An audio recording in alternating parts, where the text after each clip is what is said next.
Hello, Mark. My name is Tinson. My Chinese name is Zhuang Tingzhen. My student number is 56. I'm a sophomore. I major in English department. Inside the secret shipping industry, Rose Gorge. A couple of years ago, Harvard Business School chose the best business model of that year. It chose Somalia piracy.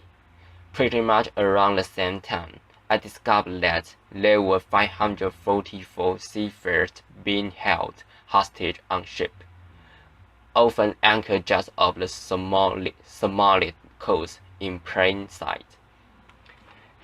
And I learned this to face, and I thought, what's going on in shipping? And I thought, will that happen in any other industry?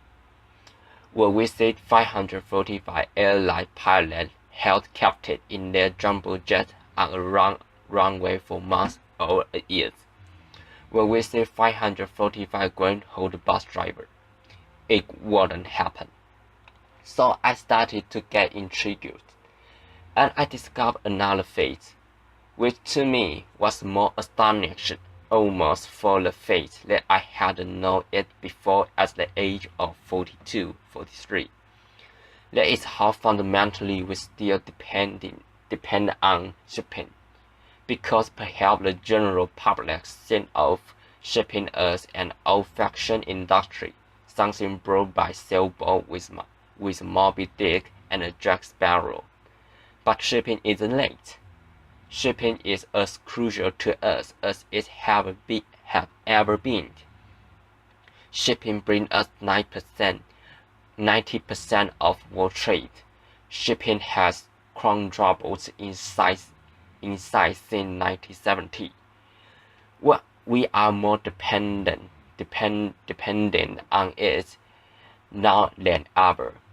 And yet, for such an enormous industry, there are 100,000 working vessels on the sea. It's become pretty much invisible.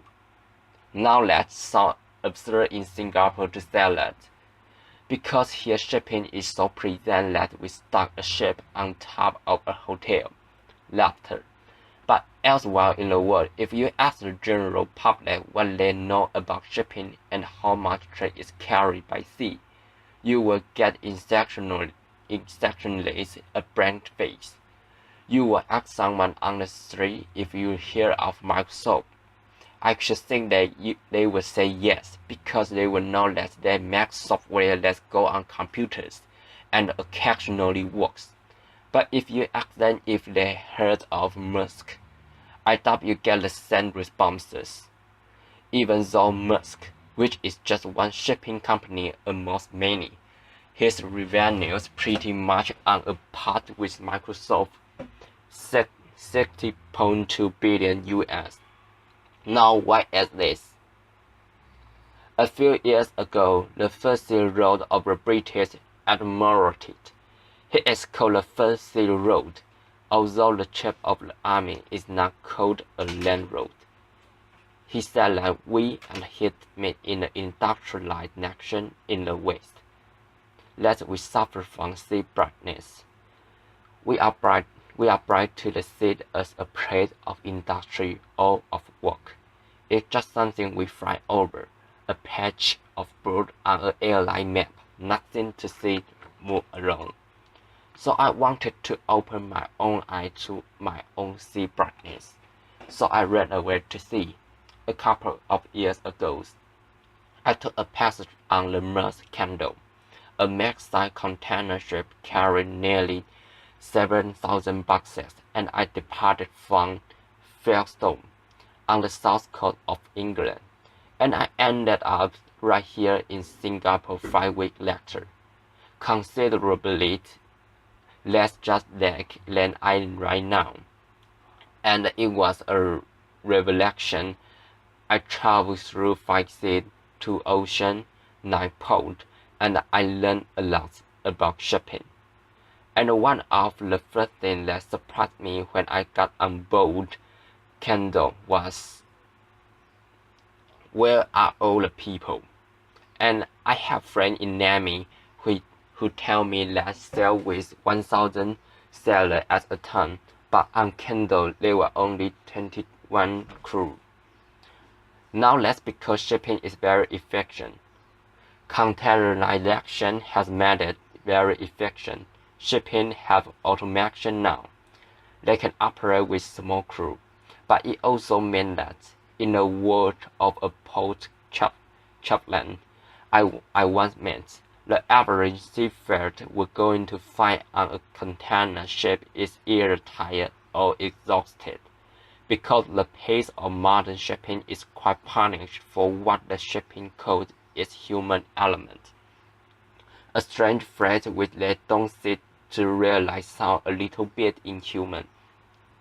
So most seafarers now working on container ship often have less than 2 hours in port at a time. They don't have time to relax.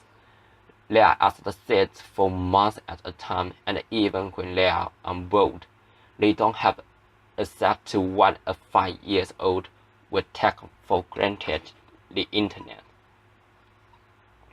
And another thing that surprised me when I got on board Kindle was who I was sitting next to, not the crane. I can imagine what they put me underneath her portrait. But around that dining table in office surround, I was sitting next to Burmese guys. I was observed Romania, Moldavia, and India. On the next table was a Chinese guy, and in the crew room, I was entirely Filipino, so that was a normal working ship. Now is that possible? Because the big dramatic change in the shipping over the last 60 years, when most of the general public stopped noticing it, was something called an open registry or a flag of convenience. Ships can now fly the flag of any nation that provides a flag registry. You can get a flag from the landlocked nation of Bolivia or Mongolia or North Korea. So that's not very popular. Laughter. So we have these very multinational global mobiles crewed on ships. And that was a surprise to me. And when we got to pirate water, down the Bab-el-Mandeb Strait and into the Indian Ocean, the ship changed, and that was also shocking because suddenly I realized, as the captain said to me, that I'm being crazy to choose to go through pirate water on a container ship. We are no longer allowed on deck. There are double pirate watched, and at that time, there were those 545 seafarers being held hostage, and some of them were held hostage for years because of the nature of shipping and the flag of convenience.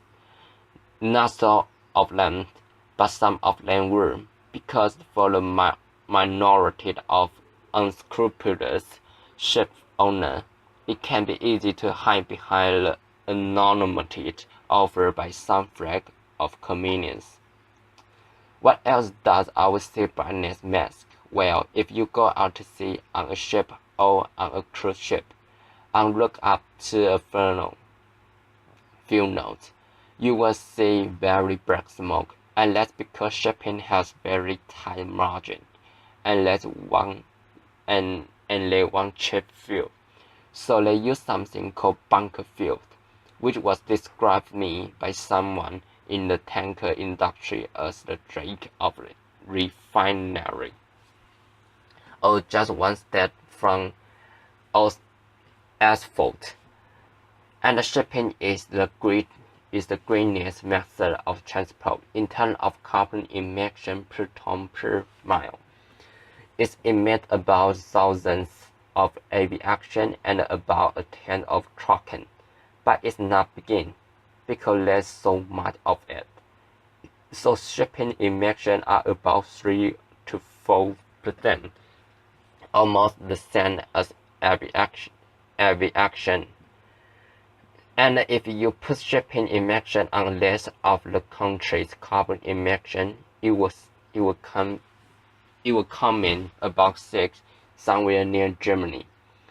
It was calculated in 2009 that was the 15th largest ship polluter in terms of particle and soot and noxious gas, as much as all the cars in the world. And the good news is that people are talking about sustainable shipping. They are interested in niche ad going on. But what has it taken so long? When are we going to start talking and thinking about shipping miles as well as air miles? I also traveled to Cape Cod to look at the price of North Atlantic right well, because this to me was one of the most surprising things about my time at sea and what it made me think about. We know about man's impact on the ocean in terms of fiction and overfiction, but we don't really know much about what happened underneath the water. And I think shipping has a role to play here because shipping noises had contributed to damage the acoustic habit of ocean creatures. Light doesn't penetrate beneath the surface of the water, so ocean creatures like whales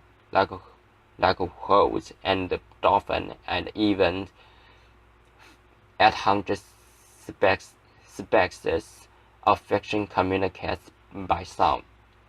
As a North Atlantic right whale can transmit across hundreds of miles, a humpback can transmit a sound across the whole ocean. But a supertanker can also be heard coming across a whole ocean.